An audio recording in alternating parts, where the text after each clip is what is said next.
Welcome to Mama Jo's House of Dolls. Room number 1. I wondered what the whole doll thing is about, because every culture has dolls, and maybe it goes back to a cave woman who lost a child and fashioned something out of sticks and whatever and made a doll.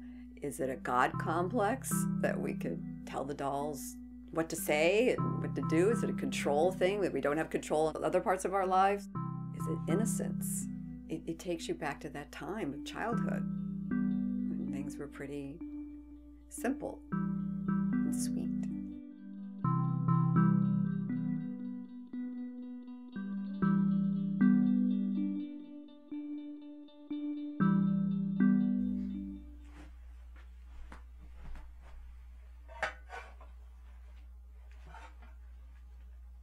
Did you want to be in the movie? Yes, she does. That's a cute face, isn't it? And Penny's whispering into her ear. I'm not into dolls. No, really, I'm not. My name is Jo Maeder, and I now live in North Carolina. I used to live in New York City and close by for about 20 years. I had a pretty good career as a radio DJ, an announcer, and a writer. I had no shortage of male admirers and companions. No doll in sight.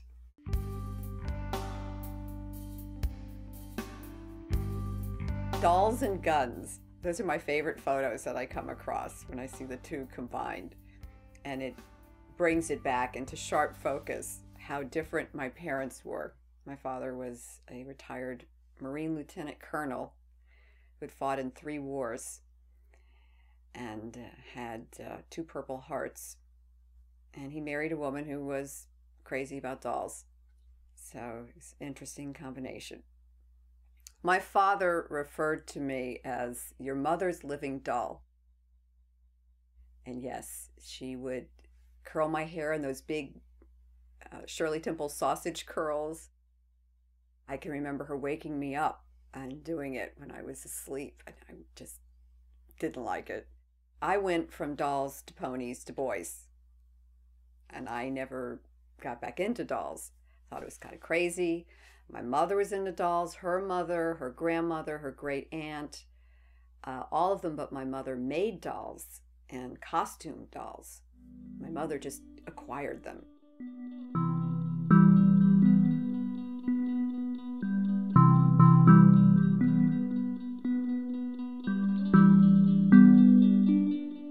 My mother was a hoarder. I mean, big time. She could have been on one of those TV shows about hoarders. And in fact, the fire department ultimately deemed the house uninhabitable. She was literally being devoured by this house.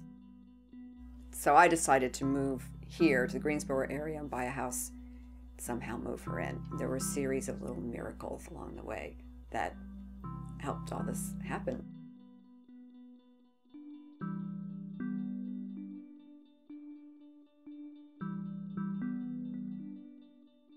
I finally got the doll room all set up. She'd never really seen the dolls, all of the dolls out. She started to talk about why she has the dolls. That's what you do when you have no one, a human to talk to, when you're one and only.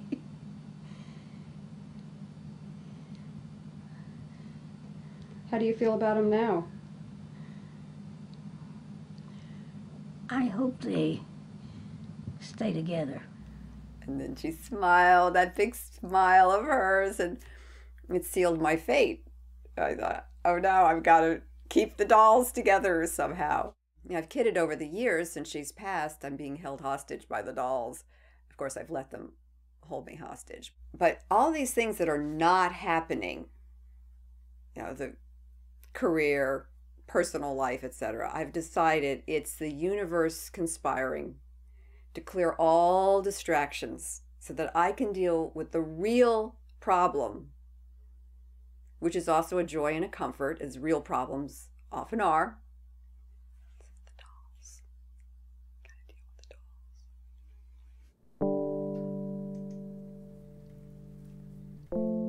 I had to go into therapy. Like, what's wrong? What is going on? And my therapist made me realize it's a lot of grief because my mother, we were estranged for so long, over 30 years, and we came back together. And then she was my child as well. So it was a double whammy when I lost her. So that's what we've been working on, is my new road to freedom. And it's going to start with me liberating the dolls and finding forever homes for them. I realized I have to personally see that every one of these dolls gets a new home. The dealers I spoke to and auction houses didn't want to deal with the whole collection. They just wanted to come in and pick the best ones. I'd have to give them all the research already. I would have to photograph them and give them a list and what I think they're worth. And well, if I'm going to do all that, I may as well just try to sell them myself. Look at this face. Can you see this face? Oh, what trouble she has seen. Never did I think I would be a click and mortar proprietress. The perfect gift for the cougar on your list. She might not be that much older. I mean, what really is the definition of a cougar? How much older do you have to be? I really get into it. I'm not just gonna slap them up there like they do on eBay. This is, high class stuff. Okay. That's looking pretty good.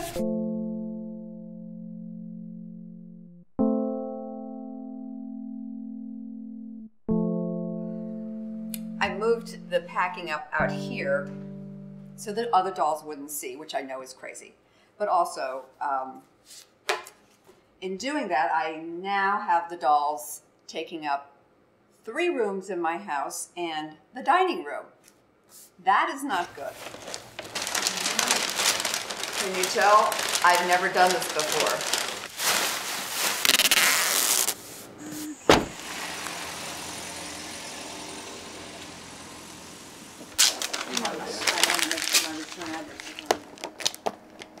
Thanks, Martin. Bye. Bye. Have a great life. 1 down, 699 to go. The best part has been connecting with the doll community and the doll lovers. And it has brought this silly, girly fun into my life that I didn't know was missing. Oh my goodness, is she beautiful? Oh, Look at that. I'm so happy. I have now gotten to know every single doll, really looked at it, and I feel, so much closer to them and this very strong bond. But I can sell them. I could sell them. I can find them new homes. As long as I think the person is really going to love this doll, and so far that's been the case. They're going to people who really love the dolls because they may have been together, but they weren't being fussed over. And now they're all together in the photo albums, and they're virtually together on a Facebook page, and the new moms, usually it's a mom, takes photos, puts it up on Facebook, and they can friend each other, and they're all together, and I can go there, oh, there's Sasha. It's kind of like they're still around, but I don't have to be responsible for them, and I can move on with my life, I hope. The problem, I guess, is what am I going to do when they're all gone? I don't know. I don't know yet. We'll see. I'm hoping that it will bring a real person into my life who will talk back to me, although I might regret it at times.